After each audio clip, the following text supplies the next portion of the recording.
Hey guys, Miss Warren here. Today I'm going to demonstrate some basic shading and value techniques. So the first thing I'm going to do is I'm going to leave a little room on this edge of my paper for labeling. Okay, then I'm going to do 5 different techniques. I'm going to do it about the width of a ruler.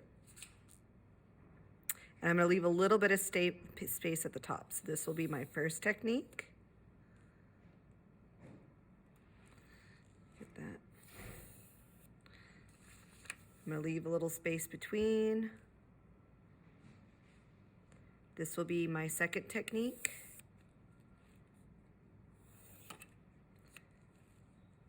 My third technique. My fourth technique. And my fifth.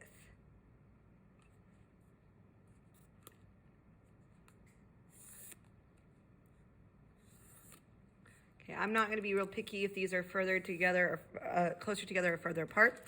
So now I'm going to label them and then demonstrate them.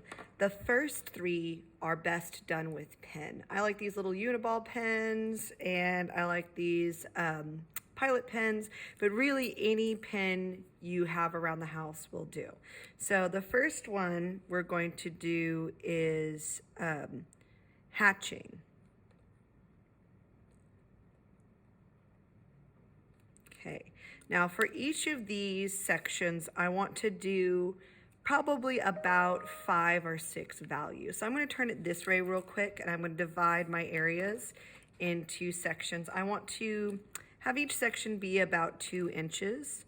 So maybe a little bit less. Let's do 1.5 inches. So each section 1.5 inches.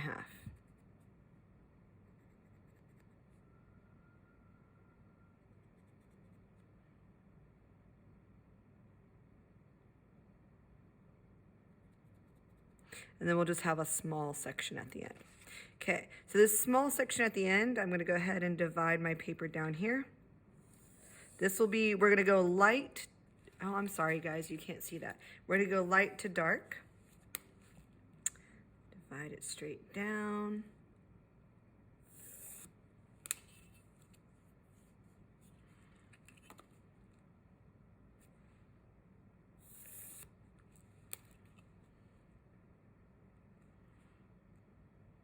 Divide it straight down.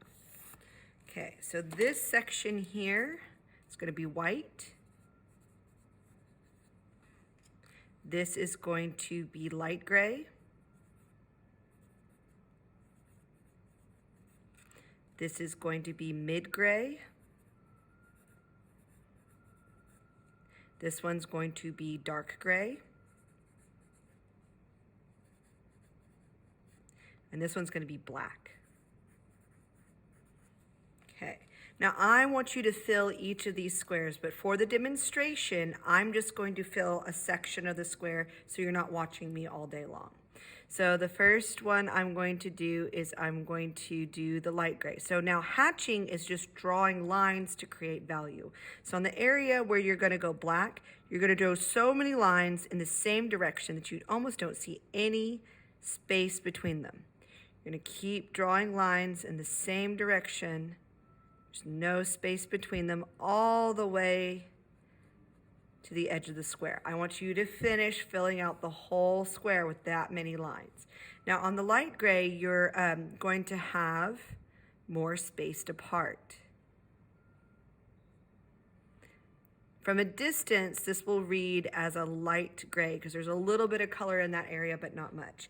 This area, we're just going to leave the white of the paper to remind you that you always have the option of not coloring the area if you want to leave it white. So mid-gray, here I'm going to put more, is a medium amount of lines, a little bit closer together this time.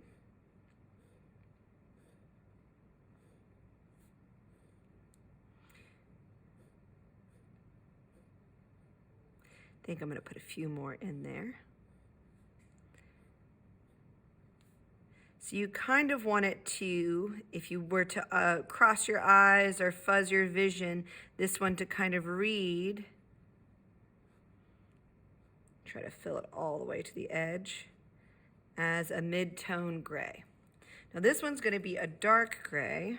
I may not fill in the whole picture, but I'm going to do pretty close lines together, but not as close as that. I think I'm going to do a few more in this corner here so we really get the feel of it. And then maybe one or two more here. Okay, so you're going to fill this square with a few lines, this square with a medium amount of lines, this square with a lot of lines, and this square with so many lines going the same direction that you almost can't see any white of the paper. Go back in. You're going to keep going until you fill that whole area. Now, in our Prezi that we looked at, there's an example of each of these if you kind of want a sense of dark, medium, and light. Now, the next one I'm going to do is called cross-hatching, and it's very similar, only going to crisscross our lines. So let me turn my paper.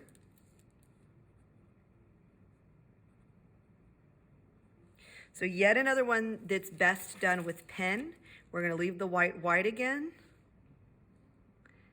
And we're going to crisscross our lines to do cross-hatching. Let's do a medium amount of crisscrossing. I'm just doing the corners on these for an example. I want you to fill the whole square for practice.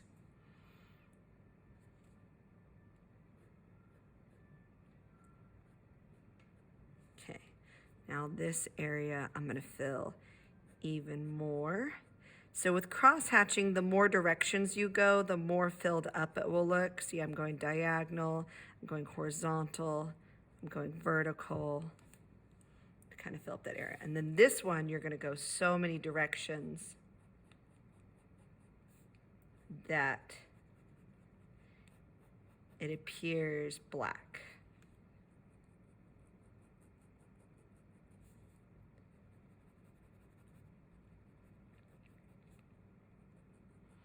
That's one way to create a value scale or a gradient using pen.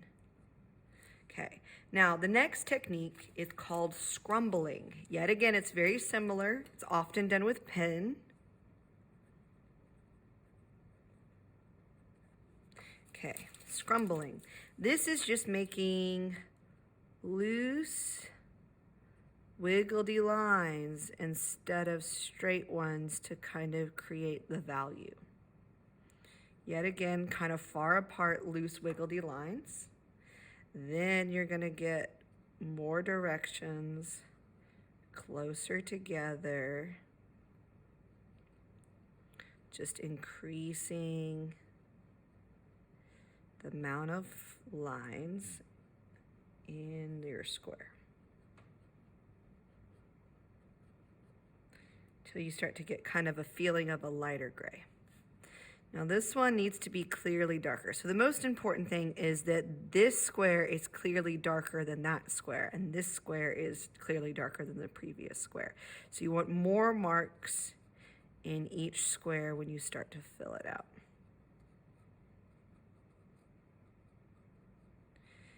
And bigger, looser marks kind of give a lighter impression. Keep building this up some.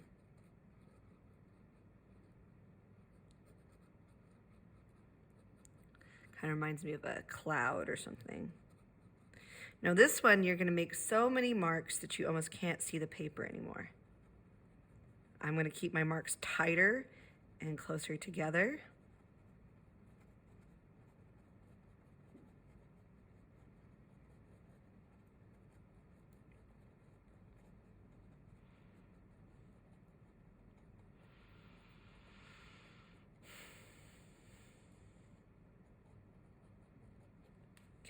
So these techniques are ones that are best done with pen.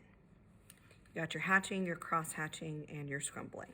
Now our next technique that we're going to look at, I like to do with marker. You can do it with pen, but a felt tip marker I think is a little bit better, like a very skinny Sharpie, but I'm going to do it with a big Sharpie for today. Now this one is Stippling.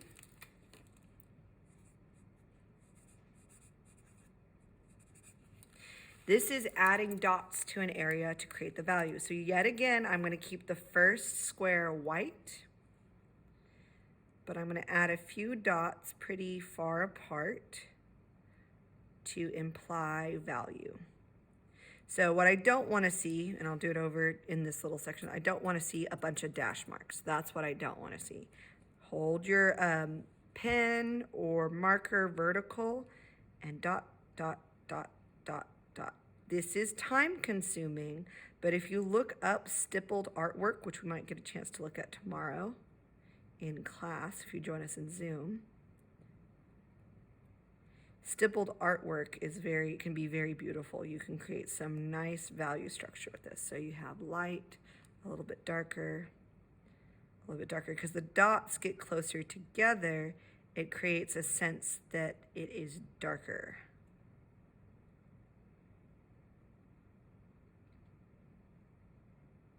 And it will take a long time to fill this whole square, but on yours, I do want you to fill this whole square. I'm just giving you an example to look at. This square is probably going to be the most time consuming. Now in Art 1, I don't have any projects where I require you to stipple. This will be the only time is this little stippling practice. Now you will have the option to stipple, but this is the only project where I require you to stipple.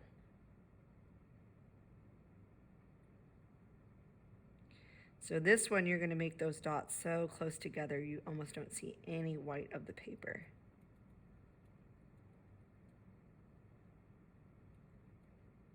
And you don't want to press too hard with this, because if you're using a felt tip marker or a felt tip pen, it will flatten out the end. So I'm not pressing real hard, I'm just putting dots on the paper. So more and more and more dots till you almost can't see any paper. Okay, the last one we have is pencil shading or blending. Yet again, this is best done with a pencil.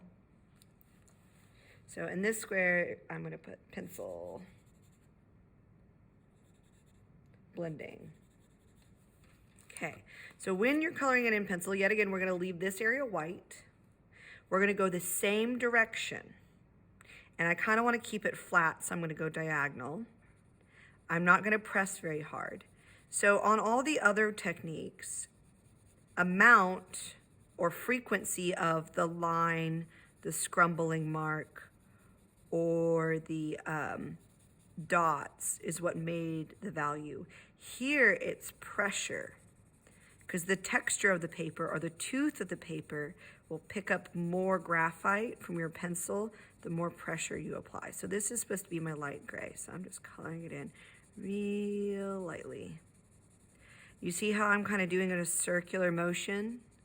So it kind of smooths it out.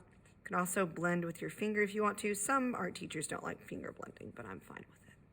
Okay, so now for this next one, I'm going to press a little bit harder and go over it where I drew before a little bit more.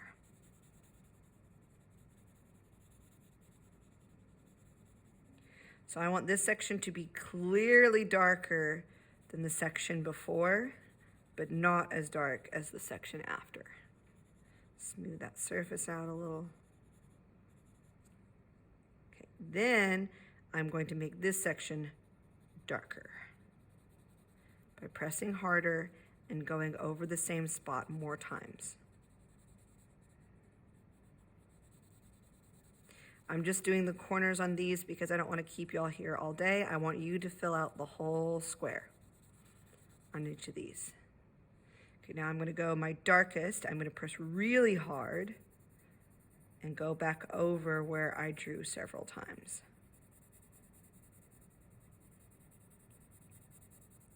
Get the darkest value I can. At this point, I would need a different type of pencil or a different type of tool to get any darker than this. Okay, so these two shades look almost similar, so I'm going to kind of lighten this one up, and I'm going to darken this one just a little bit because I want a clear difference between those two. Now that I look in the camera, they look different when I look at them with my eye, but in the camera, They're not very different. There we go. That's a little bit better. Okay, so go ahead and practice 5 ways of doing value. I'd like you to have a white, a light gray, a mid gray, and a dark gray, and a black, about an inch and a half by an inch and a half squares. And then I'd like you to show me the techniques of pencil blending, stippling, scrumbling, cross hatching, and hatching. We're gonna have a place to share these on Monday, so try to get those done by the end of class on Monday. Thank you.